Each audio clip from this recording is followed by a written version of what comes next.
جی فرض نمازوں میں جو 5 نمازیں ہیں ان میں کتنی رکعتیں ہر ایک میں نماز میں فرض ہیں، اور سنتوں کے بارے میں کیا حکم ہے؟ کچھ علماء جو وہ کہتے ہیں کہ سنتوں کے بغیر نماز نہیں ہوتی، اور جبکہ دوسروں کا خیال ہے کہ ان کے بغیر بھی نماز مکمل ہو جاتی ہے۔ میرے عزیز، یہ بات جو ہے نا کہ ان سنتوں کے بغیر نماز نہیں ہوتی، یہ تو کوئی بے خبر ہی کہہ سکتا ہے، عالم نہیں کہہ سکتا۔ کسی گروہ کا بھی ہو کیوں کہے گا؟ جب کہا ہی اس کو سنت ہے تو نیک کام ہے، کرے گا، بہت اجر انعام ملیں گے، درجے بلند ہوں گے، مگر نماز ان کے بغیر کیوں نہیں ہوگی؟ نماز تو اسی لیے 2 حصوں میں تقسیم ہوگی۔ نماز نہیں، ہر عبادت، کہ جیسے رمضان شریف کے روزے فرض ہو گئے، ہر آدمی کہے گا کہ تندرست اور عقلمند آدمی اس رکھے، مگر جو سال بھر میں آپ نے رکھے ہیں 13 14 15 کا بڑا ثواب فرمایا، ہر سوموار اور جمعرات کے رکھتے تھے، عرفے انگن ثواب ہے، مگر سارے مولوی کہتے ہیں کہ سنت ہے، رکھ لو، ثواب ہے۔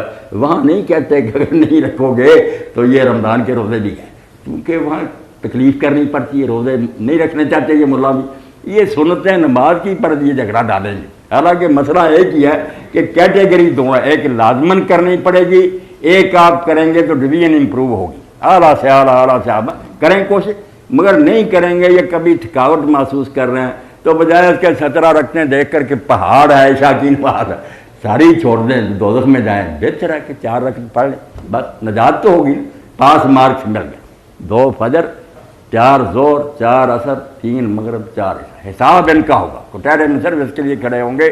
یہ اگر آپ نے کر لیے باقی نہیں پوچھا جائے گا، نہ وطروں کا نہ سنتوں، وہ اگر کریں گے تو بالکل وظیفے اور بالا انعام ملیں گے۔ کھادا بات، اور ڈاکٹر صاحب نے جو بات کہی تھی نا، شروع آپ نہیں آئے تھے کہ وہ جماعت بن سال بعد جب آئے حضور سے کہا کہ اللہ کے رسول میں پوچھنا چاہتا ہوں، قسم ہے اس خدا کی جس نے تجھ کو بیٹا کتنی نمازیں مجھ پر فرض کیا اللہ؟ حضور نے فرمایا 5، اس کے علاوہ؟ فرمایا نہیں، الا ان تطوع، اس کے علاوہ شوق سے کرنا چاہے کر۔ روزوں کا پوچھا، فرمایا رمضان کے فرض ہے اور شوقیہ، اسی طرح زکوٰۃ، حج۔ اس نے پھر جاتے ہوئے کہا کہ جو فرض آپ نے بتایا نہ گھٹاؤں گا نہ بڑھاؤں گا، نفل وغیرہ نہیں مجھ سے پڑھے جاتے۔ تو حضور نے کہا اگر یہ سچا نکلا تو جنتی ہو گیا، بیڑا پار ہو گیا۔ اس لیے یہ کہنا غلط ہے کہ جو نہ پڑھے، اسی لیے نمازوں سے لوگ رہ جاتے۔ آپ لوگوں کو کہیں، دکانداروں کے، پھر انشاءاللہ وہ سنتوں پر جا کہ بھائی جب جماعت کھڑی ہو جا کر 4 فرض زور کے پڑھ آیا کریں۔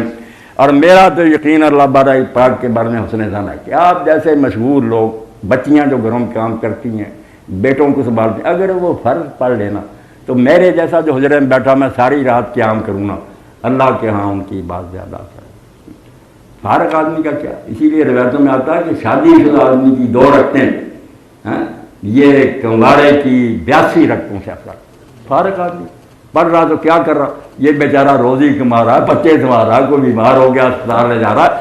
اللہ کا دین لوگوں کے حالات کا لحاظ کرتا ہے، اس لیے آپ رکعتوں کی اتنی فکر نہ کریں، جذبہ پیدا کریں کہ نماز پڑھنی ہے شوق سے، اول وقت پڑھنی ہے، بالکل دل میں ہونا چاہیے کہ سورج ڈالنے والا۔ آخر میں آپ سن لیں کہ حضرت امام جعفر صادق علیہ السلام جب فوت ہو گئے نا، ان کی بیوی تھی ام حمیدہ، تو خادم تھا، بعد میں آیا وہ، تو اس نے کہا وہ حاضر نہیں تھا سکتی، اس نے کہا ام حمیدہ رضی اللہ عنہ کہ اکبر ابو بصیر تو اس وقت کاش ہوتا جب امام جعفر صادق دنیا سے رخصت ہو رہے۔ تو ابو بصیر نے کہا کہ اماں کیا کہا اس وقت امام؟ تو امام نے یہ بات کہی، اس بیوی آپ کی نے بتایا ام حمیدہ نے ان کے شاگرد کو کہ تو تھا نہیں۔ امام نے کہا کہ من استخف بالصلاۃ لم تنلہ شفاعت، نماز چھوڑنا تو کجا رہا، جس نے نماز کو معمولی کام سمجھانا کہ ہو جائے گا جب ہو جائے گا، جیسی بھی پڑے گی، اس کو قیامت کے دن ہمارے نانا کی اور ہم اہل بیت کی شفاعت نصیب نہیں۔ نماز کو بے قدر جاؤں، درس ہو رہے ہوں، لیکچر ہو رہے ہوں، جب نماز کا وقت آئے، اذان جب ہو، جیسے سال بعد کہتے ہیں نا قومی چلانا پڑے، ریلیں رکنا، ہونا تو یہ چاہیے کہ ہر 5 نمازوں کی اذان ہو، ایک وقت مقرر کرے حکومت، مشورے سے طے کر لیں، جانتے ہیں کہ دن ڈالنے سے لے کر یہاں تک زور طے کر لیں سارے کرو، ہر مسجد سے ایک وقت اذان ہو، بس کھڑے ہو جائیں لوگ ہر جگہ۔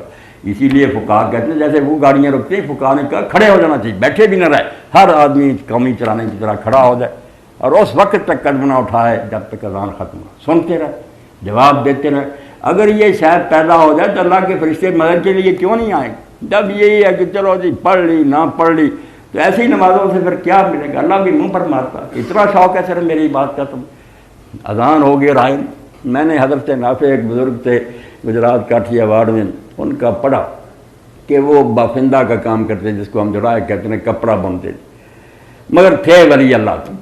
جب اذان ہوتی تھی نا بے شک ایک دھاگا رہ گیا کپڑا مکمل ہونے والا، اذان سنی چھوڑ کر چلے جاتے۔ ایک دن میرے بھائی نہیں چھوڑا، سستی ہو گئی، کہنے لگے چلو ایک آدھ رات اور مار لیتے ہیں۔ تو جب مسجد میں گئے تو پرانے کنویں ہوتے تھے اس میں سے پانی نکالتے، تو حضرت نے جب ڈول اس میں لٹکایا، میرے آپ کی طرح سے نہیں تھا، وہ تو اللہ کا پیارا بندہ تھا، سزا ملی کہ اشرفیوں سے بھرا ہوا ڈول نکلا، پانی نہیں آیا، پاؤنڈ آئے سونے کے۔ اب اگر وہ ہوتے بے دین تو کہتے یار آج ہی تو نماز قبول ہوئی، نہ انہوں نے الٹا کیا اور سجدے میں گر گئے کہ میری گستاخی کا جواب ملا کہ اگر دنیا چاہیے تو میں نے قارون کو اتنی دی تھی لے لا، اور اگر مجھ سے محبت کرتا تھا تو جب میرا نام سن کر آ جاتا تھا، آج کیوں نہیں چھوڑا؟ جب ڈول پھر لٹکایا پانی آ گیا۔ تو اللہ سے ایسا تعلق اگر قائم ہو جائے نا کہ جب نماز کا وقت آ جائے آدمی بے چین ہو کہ سارے کام چھوڑو یار، پہلے اللہ کے سامنے سجدہ کرو، بعد میں دیکھیں گے ساری کارروائیاں، پھر اللہ کی مہربانی سے کام بھی ہوں گے، اللہ صحیح بات ہو جائے گا، سکیمیں بھی آپ کی پوری ہوں گی۔ نماز بنیادی ہے، اسی لیے ایک دن اسلام پر نہیں آیا جس میں نماز نہیں تھی، باقی سارے حکمات جبریل علیہ السلام حرا میں ملے، ساتھ ہی لے گئے، چشمے پر وضو کیا، آپ کو کرایا، 2 رکعت نماز پڑھائی، اور فرمایا یہ ہے تیرے اور تو اس سے پہلے انبیاء کا طریقہ۔ اور حضور نے بھی فرمایا کہ انبیاء کی بھی آخری وصیت، جب وہ دنیا چھوڑتے نا آخری بات جو کہہ کر جاتے ہیں وہ نماز۔ آپ کی زبان مبارک سے جو نکلا الصلاۃ وما ملکت، پھر خاموش ہو کہ نماز کا خیال رکھنا اور جو تمہارے زیر دست و ماتحت ان سے نیک سلوک کرنا۔ اگر اللہ نے تمہیں کچھ اختیار دیے ہیں، نیچے والوں کو تنگ نہ کرنا، یہ 2 ہی تو باتیں کی کہ اللہ کا بھی خیال رکھنا، ماتحت بندوں کا بھی خیال رکھنا۔ یہ ہے دین بھائی، جو اصل دین ہے۔ یہ جھگڑے اور مناظرے کوئی دین نہیں۔ یہ بدقسمتی سے ملا لوگ بھی فتنے کا شکار ہو گئے، پیٹ کی خاطروں میں لڑائیاں پیدا کر دیں، ورنہ کوئی بات نہیں، کوئی مسجد ہو، کوئی گروہ۔ میرے پاس بیٹھنے والے بچے کبھی نہیں دیکھتے کہ یہ امام بارگاہ کی مسجد ہے، یہ بریلوی حضرات کی جاتے ہیں ہر جگہ پر۔ میں نے کہا یار قبلہ رخ نہیں ہو، قرآن نہیں تلاوت کر رہا، آپ نے کیا دینا؟ اگر اس کا کچھ عقیدہ غلط ہے اللہ کو جواب دے، وہ آیت حدیث دکھاؤ جہاں کہا گیا کہ امام کا عقیدہ دیکھیں، کہیں نہیں یہ پابندی لگائی گئی۔ عقیدے سارے حضور کو پتہ تھا پیدا ہونے، نماز الگ کرنے کی اجازت نہیں ملی کہ لوگ کہیں میں اس کے پیچھے نہیں پڑوں گا، یہ جو کہتا وہ شیطان کا ایجنٹ ہے، بالکل جھوٹ بولتا۔ چاروں اماموں میں سے بھی کسی نے کہا